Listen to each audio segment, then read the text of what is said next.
Yo, what's up mga tropa pips? Magandang araw po sa inyong lahat at welcome po dito sa aking vlog.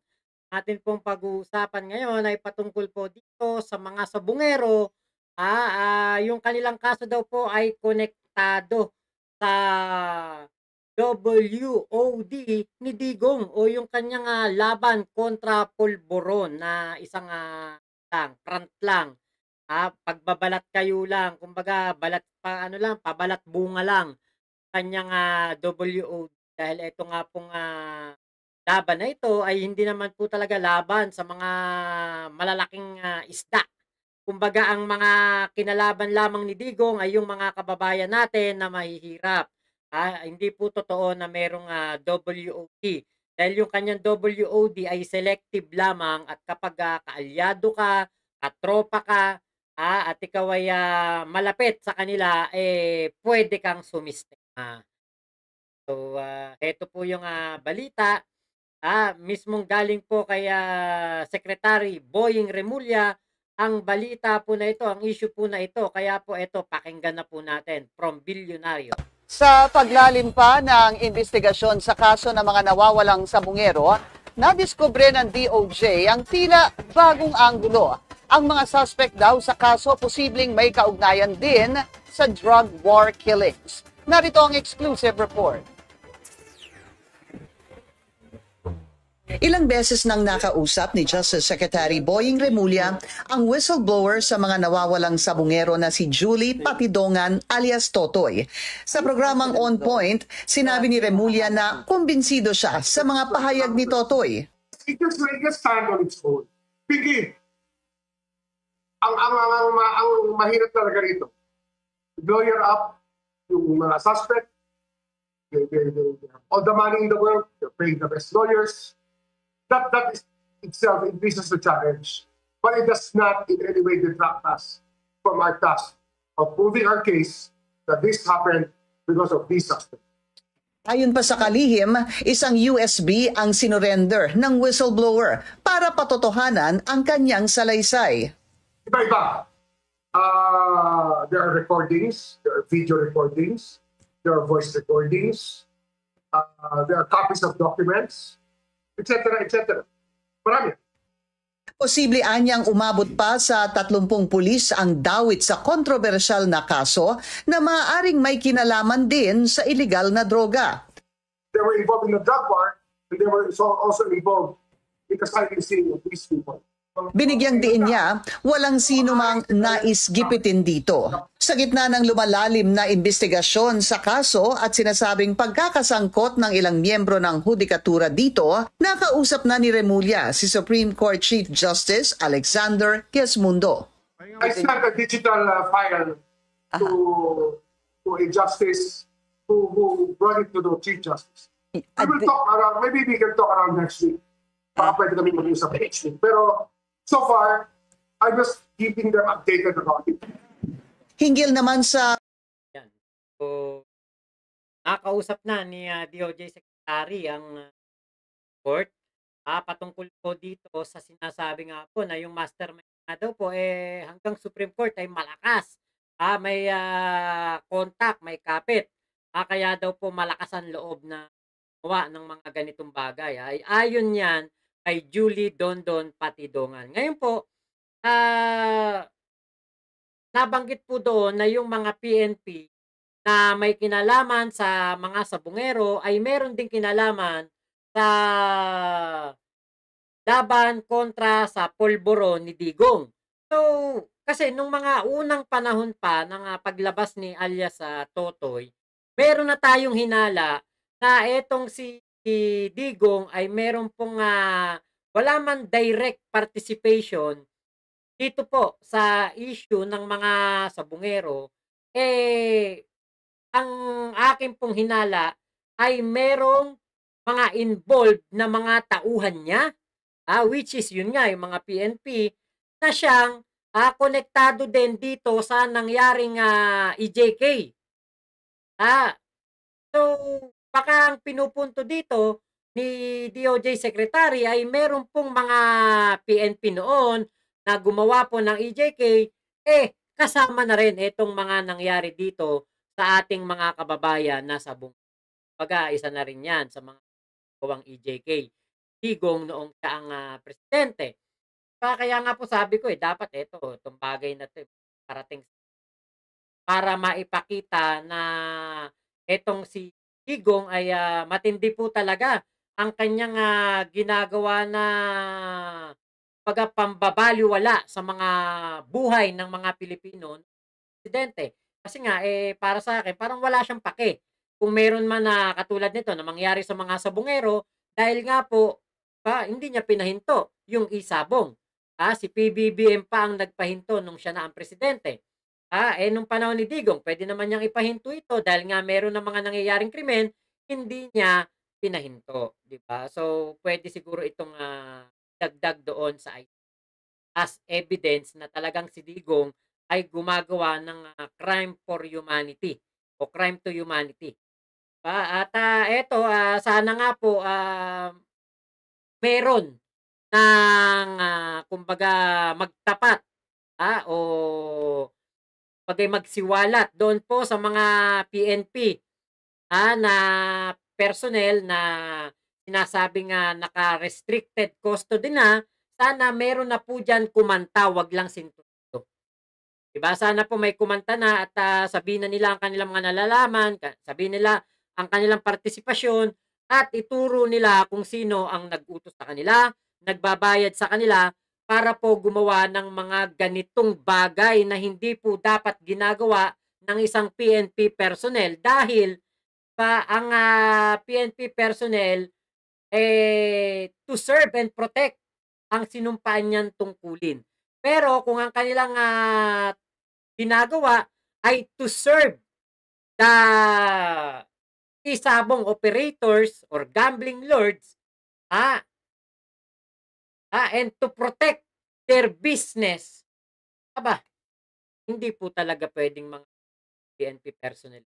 Sana meron pong, kumanta diyaan para 'di ba baka puwedeng maging state witness din, maging, star witness dito sa issue na ito ng mga sabongero para meron namang kasama itong si Julie Patidongan, sa mga nagsisiwalat o nagbibigay ng mga information, credible information sana sa ating, mga NP, NBI at Posible umanong pinagtapunan ng mga labi ng pinatay na mga sabungero sa isang palaisdaan sa Taal Lake.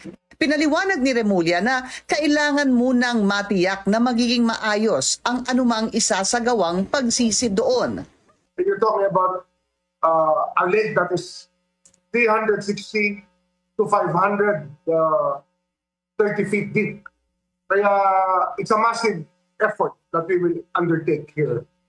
Desidido ang Justice Secretary na isulong ang kaso kahit na maaprubahan pa ang kanyang hangad na maitalaga bilang ombudsman. Hindi maiiwan yan. I think that the job of the ombudsman is not incompatible with seeing justice to be done in this case. I can still, I think, be involved in the case one way or the other. And it will just maybe strengthen the cards of the DOJ for this purpose. Ayun. 300 to 500. It deep. Kailangan pong puntahan diyan ng Navy, Coast Guard. Kaya pala kailangan talaga ng ROV rated vehicle bababa po doon sa daliman ng lawa na ito. At kung totoo po yung sinabi ng ating NR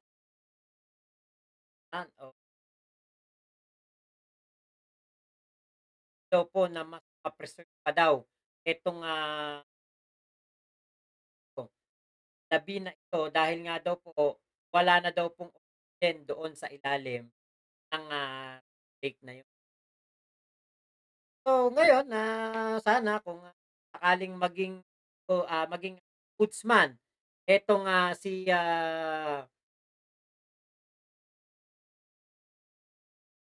sakali pong maging ombudsman, etong ating Jesus Crispin Remulla, si Sec Boying, napakaganda pong pangyayari niyan para sa karir. Bilang from DOJ Secretary, magiging ano po siya, di ba? Pero sana hindi po mapabayaan itong kaso ng mga sabungero. Sana po hindi po ito baliwala ang kanyang naumpisahan. Yan po ang ating hangad na mga sana kung siya ay ombudsman, okay lang, walang problema. Pero kung siya po ay magiging ano tawag dito, pag siya po ay wag po sanang bayaan itong papalit sa kanya na DOJ Secretary. Ito pong kaso ng pero dahil napakaganda ng ating Sec Boying. Isa po siya sa mga nagsumikap para po itong ito pong ano na ito, issue na ito ay malutas. Sana talaga, sana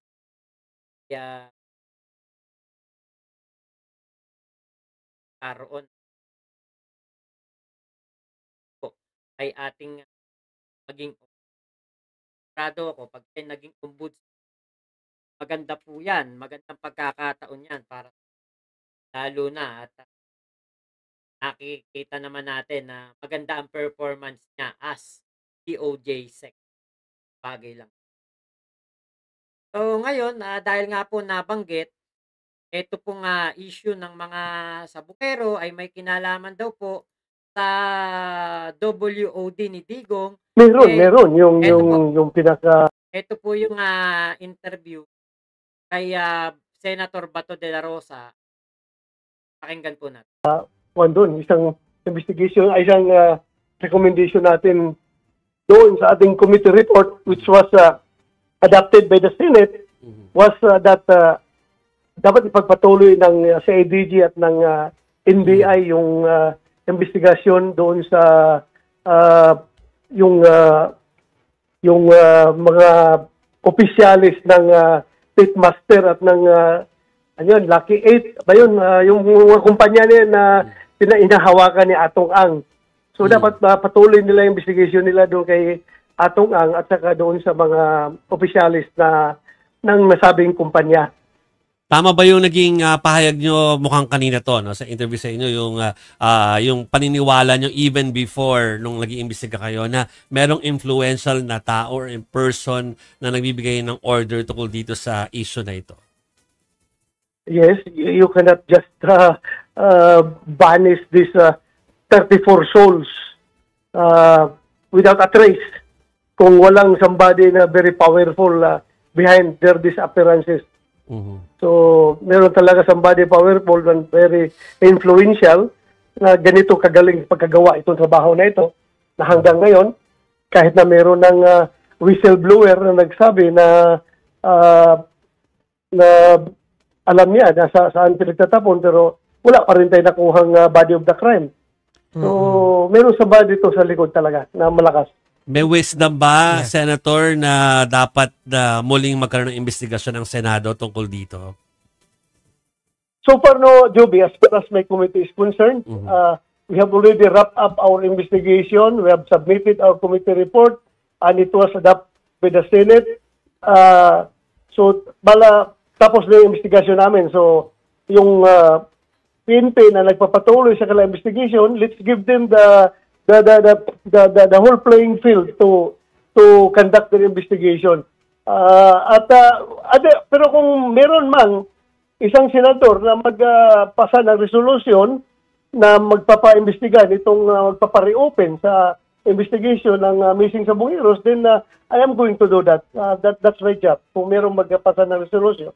Sir, balikan ko yung sinasabi mo kanina na influential person. Do we have an info kung sino itong influential person or influential people na pwedeng sangkot po dito? Yeah.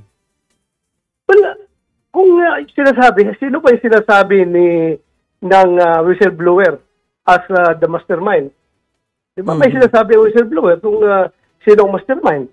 Mm-mm. So yun ang sinasabi ng whistleblower. Then dapat ipagpatuloy ng PNP yung kanilang investigation dyan para mabigyan ng hustisya yung nawawalang 34 na mga sabungero. Mm-mm. Pero sir, kayo po ba More than 34 ba daw? More than 34. So sana makuha ng PNP kung mayroon pang iba. Oo, tsaka may kasama daw sir ng mga pulis din no, na involve. Well, totoo naman yan. In fact, during our hearing, no, if you can remember, during our hearing, positively identified nung isang isabong how do you call that? Yung merong betting station ba yan? Yung certain Lasco na taga San Pablo, Laguna, kung saan siya ay pinasok sa kanyang pamamahay at dinukot. And doon sa hearing natin, positively identified nung mother, nung wife, nung missing person, at saka yung sister nung missing person, yung mga pulis ng intelligence operatives ng Batangas Police Provincial Office doon sa loob ng Senado during our hearing. Mm-mm. So yun, nakapailan sila ng kaso and hindi ko lang alam kung anong development doon sa kaso na yun, kung ano na nangyari doon sa mga pulis na kinasuhan ng CIDG. Yun. So, yun ang pahayag niya La Rosa patungkol sa issue ng mga sabungero. Hindi niya mabanggit itong atong ang na tinutukoy ni Julie Patidongan. Banggit Fine. Yun po. At tama naman daw yun.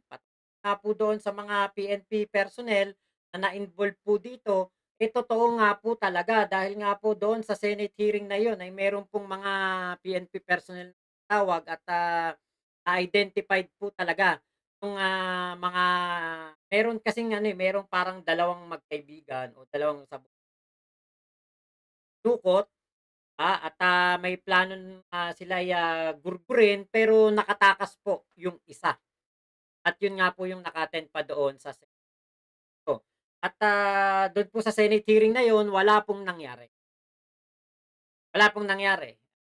Po natin alam kung ano ang naging findings. Wala pong wala talaga. As in, wala talaga nangyari. Dahil nga po, hindi naman po na-pinpoint doon kung sino ang may kasalanan. Walang nakuhang hustisya itong ating mga kababayan na sabungero. Parang naiwanan lang sa ere yung mga pamilya po nitong mga sabungero dahil after nung hearing, nag-wrap up sila, wala pong nangyari. At isa nga po sa mga dahilan na ng ating mga kanet, kaya po wala nangyari, ay dahil nga po sa mga pinagsasabi nitong Gretchen Barreto patungkol kay Bato de la Rosa. Na yung relo daw po, sanggaling, at daw ganun na ay meron daw ganun pera para makapagsuot o makabili ng ganun na mahal na alin na relo daw po. Ito nga si Bato de la Rosa, di ba? At galit na galit itong si Gretchen habang ginigisa si Atong Ang habang ginigisa ni Bato de la Rosa si Atong Ang doon sa Senado. So, meron din pas na balita na i-vlog natin yan na yun daw pong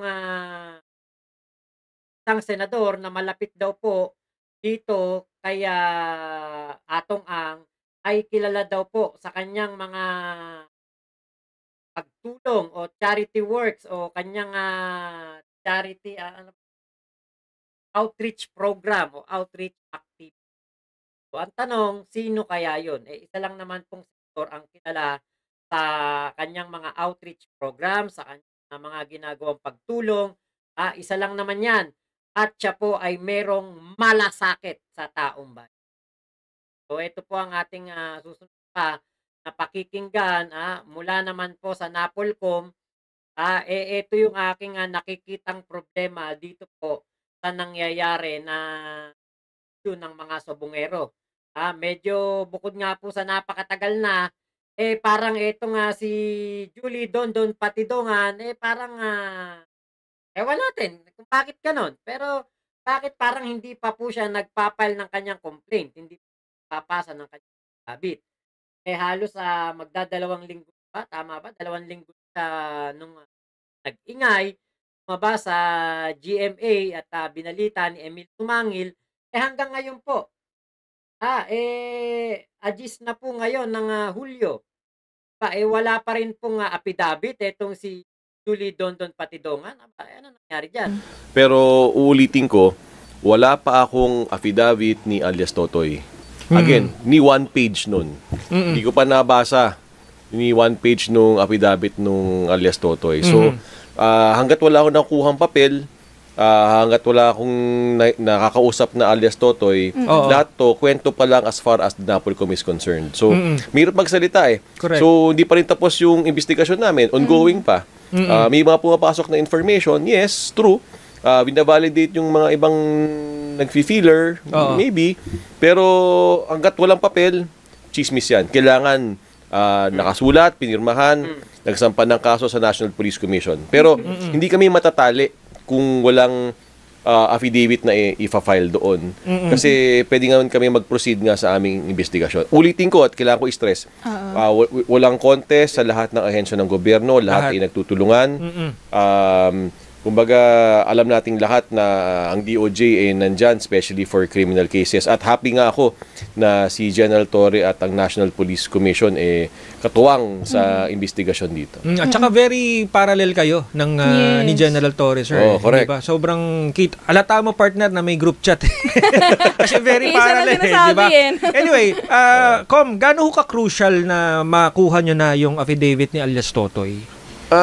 Sobrang crucial kasi 'di ba, speaking media speak. Talking head na 'yan eh. Nagsasalita na, kumakanta na, nagtuturo na, 'di ba?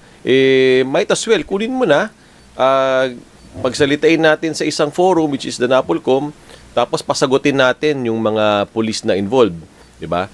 Kung sabi nila allegedly involved daw sila, hindi pasagutin. Ito yung complaint sa inyo, o sagot kayo. Kaya nga happy rin kami na nasa restricted custody nga yung mga pulis na ito eh. Kasi for their safety at pagkakataon na sila ay makasagot sa kaso. Kasi malamang kung baka hindi sila sumagot eh. Pero since nandyan naman na sila, hawak na di umano ng Philippine National Police, edi surely makakapag-file sila ng counter affidavit o kaya ng answer nila. Edi tutuloy-tuloy yung kaso. Com, ang pangako ho ninyo. Yun. Ito nga si Julie Patidongan, wala pa po pinapasang affidavit. Ewan lang natin sa DOJ kung meron na kasi ang kanyang pinasa sa DOJ ay mga ebidensya. Yung video, yung mga archibo, papeles, at baka pati si stage meron siya. Yun po yung mga mga pinasa pa lang ni alias Totoy. Pero kung affidavit at yung reklamo, formal complaint wala pa po. Wala pa pong itong Julie Dondon Patidongan. Tama yung sinabi nitong si Sir Rafael Calinisan na kung bunga nga lang itong si Julie Patidongan, ang mangyayari talaga dito, dismiss lang to, hearsay lang to. Alam niyo po, di ba meron tayong kasabihan na at mainit ang saba. Dahil ito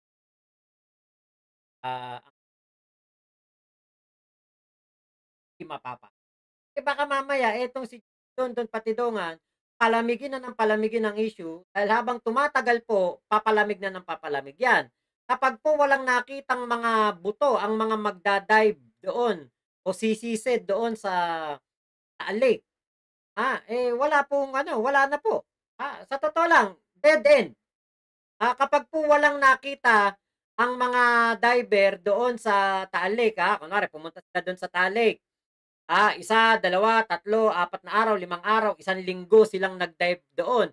wala silang nakita kahit isang buto, kahit isang palasinsinan, kahit isang hinliliit lamang itong mga sabungero o kung sino man na remains na nandoon. Wala pong wala po talaga, dead end 'to. Ibig sabihin hindi totoo yung mga sinasabi ni Don Patitungan.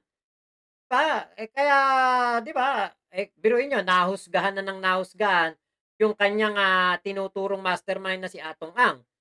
Tapos 'di ba kung, gano'n po ang nangyari na wala pa rin po siyang sinasabi, wala pa rin po siyang, binibigay na affidavit, parang mapapaisip na po taong bayan 'yan, teka, bakit ganito? Alias Totoy, sabi mo napakarami mong nalalaman, sabi mo napakarami mong, ebidensya, pero bakit wala kang ipinapasa o ibibigay na affidavit dito sa NAPOLCOM or sa PNP or sa DOJ? Bigay nga siya ng mga ebidensya, sabi nga ni Sec Boying, credible naman, pinagtiwalaan nilang tunay yung ebidensya, totoo, malakas yung ebidensya, pero kung wala pong isang duly Dondon Patidongan na pipirma sa kanyang statement na yan, dismiss. Ay nako, katotohanan ng nangyari sa mga sabungero ang ating dito. Hindi katotohanan ni alias Totoy, hindi katotohanan ng kung sino man na sinasabing mastermind. Ang gusto natin dito ay malaman ang katotohanan sa buhay ng ang pinaka-objective dito kung bakit po natin sinoryang ito. Wala po. Si alias Totoy. Po, kung ang mga ng DOJ at kaya inyo, maraming salamat sa inyong pakikinig at panonood.